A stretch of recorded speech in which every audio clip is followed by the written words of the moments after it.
Yo, what's up, Step Bros? Welcome back again sa aking channel. For today's video, Step Bros, ituturo ko sa inyo bakit nga ba nagiging matibay si G-Shock. Okay? So, yun yung aking ituturo ngayon sa inyo sa mga hindi pa nakakaalam. Okay, sa mga baguhan sa aking channel. So, yung ating ituturo, no? So, kung bago pa lang kayo sa aking channel, please like, share, and subscribe para lagi kayong updated sa aking mga parating na video, Step Bros. Okay? So, ano pang inaantay natin? Let's do this! Umpisa na natin, Step Bros. Meron tayong G-Shock dito, meron tayong tools. Ayan, may Philip. Ayan, may pangtanggal tayo ng strap, saka itong pang series natin. Okay, ito. Okay? So, ito yung G-Shock. Sa mga hindi nakakaalam, Step Bros, pagdating sa G-Shock, no? Ginawa kasi itong G-Shock na to rugged, no? Sa mga pang-araw-araw nating daily activities, yun. And then, as you can see naman, di ba? Lahat yan rubber, bezel and strap siya. Okay? Ginawa yan, eto, lalo-lalo na dito sa interface ng watch, no? Unang-una, hindi siya nakadikit yung glass dito sa babaw ng bezel, no? Nakalubog siya. Okay? So, isa yan sa isang faktor na hindi gaanong maapektuhan yung kanyang glass. Pangalawa, itong kanyang bezel, yan, at saka yung case, may pagitan kasi yan. Hindi siya mismo nakadikit mismo dun sa kanyang bezel or yung kanyang case, kasi nga pag nag-impact yung ano, or nahulog na ganyan, hindi maapektuhan yung kanyang machine. Okay? So, yun yung ating turo ngayon sa inyo para makita nyo kung bakit nga nagiging matibay si G-Shock. Alright? So, una, tatanggalin muna natin yung strap para mas lalo nyong makita. Step bro. Okay? So, itong gagamitin nating tools. Okay? Sundutin nyo lang doon. Yan. Tabi natin. Kabila naman. Yan, sundot lang. Sa mga mahilig sa magsundot. Yan, sakto yan. So, kung nakikita nyo, Step Bros, natanggal na natin yung dalawang strap magkabilaan, no? So, may apat na screws dyan, dito sa kanyang backplate. So, ang gagamitin natin yung kanyang pilit. Or kaya screw pwede din. Okay. So, tanggalin natin. Ito, nakikita nyo naman. Tatanggalin natin yan. Luwagan. Nut natin. Yan. Nakaluwag na. Yan, para kita. Yan, tagilidin ko na lang, no? Alright. So, yan. Lumuwag na yung screw nya.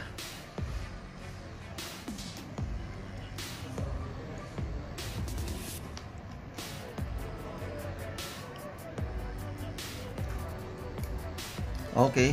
So, natanggal na natin yung apat na screws. Tatanggalin na natin to. Ayan. Ito yung loob ng G-Shock, Step Bro. Itong puti na to ang nagpo-protect sa kanyang machine. Okay, ito yung kanyang case. Okay. Ito yung kanyang case. Tanggalin muna natin tong O-ring. Ito yung kanyang case. Hindi siya mismong nakadikit. Meron siyang protection. Ito, itong puti na to. Okay, so tatanggalin ko para makita nyo, no? Yan. Yan, oh. O, di ba? Kita nyo ba? Ito, may space yan, oh. Hindi siya mismong nakadikit dito sa kanyang case. Ito po yung kanyang case. Yan. Case niya yan. Ito yung kanyang machine. Ito yung kanyang guard. Protect guard. Okay? Para dito yan, oh. Yan. Pagbabalik mo, yan. Nakaganyan, Step Bro. Okay? So, yan. Tatanggalin natin. Yan. Tanggalin natin yung machine para makita nyo, ano? Yan.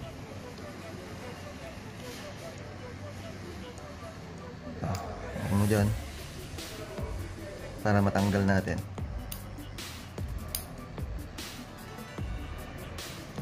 Yan. Dahan-dahan lang. Ito. Yan. Ito yung kanyang module, yung machine.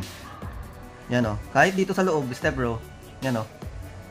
Yung kanyang design dyan, ano pa rin, yun, o. Maganda. Saka makapal. Makikita nyo ito, makapal. Tapos mayroon pang rubber niya. Itong kanyang bezel. Ayos pa rin yun, no? Saka yung mga material na gamit kasi dito talagang matitibay. Ito. Tibay yung gawang Japan talaga, step bro. So yan, oh. Oh, kita nyo? So yung kanyang front, kanyang design. Okay. So ayan, oh. Kanyang module. Yan. Yung kanyang baterya. Yan. Pag ibabalik nyo naman, kung ano yung pangalan niya dito, ganun din yun. Okay. So pag nakaganyan siya, pagbabalik mo siya, ganyan. Yun. Ito, akan nyo, lagayin nyo doon para bumaba. Yun, bumaba na. So yan, step bro. Yan, nakalabas, nakaano na yung kanyang machine. Okay, so yan. Ayos na. Dapat yung ayusin nyo ng maigi dito kasi nga para pag yung button malagay ng maayos. Yan. Para yung button pag pinindot nyo maglilipat din. Yan. Okay, so yan. And then eto, pasok nyo ulit, di ba mayroon siyang dito guide. Lalagay nyo din, may guide din dito sa gilid niya.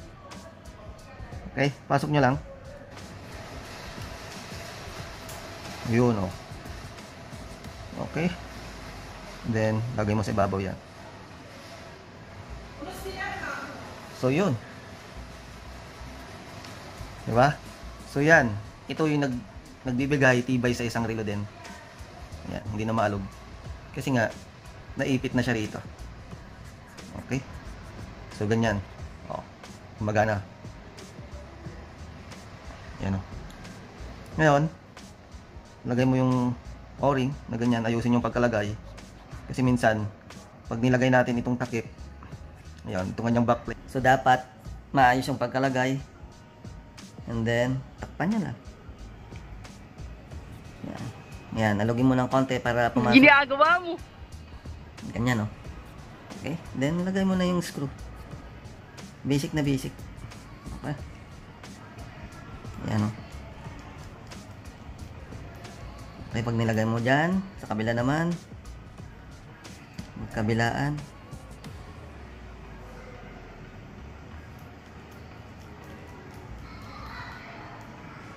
Okay.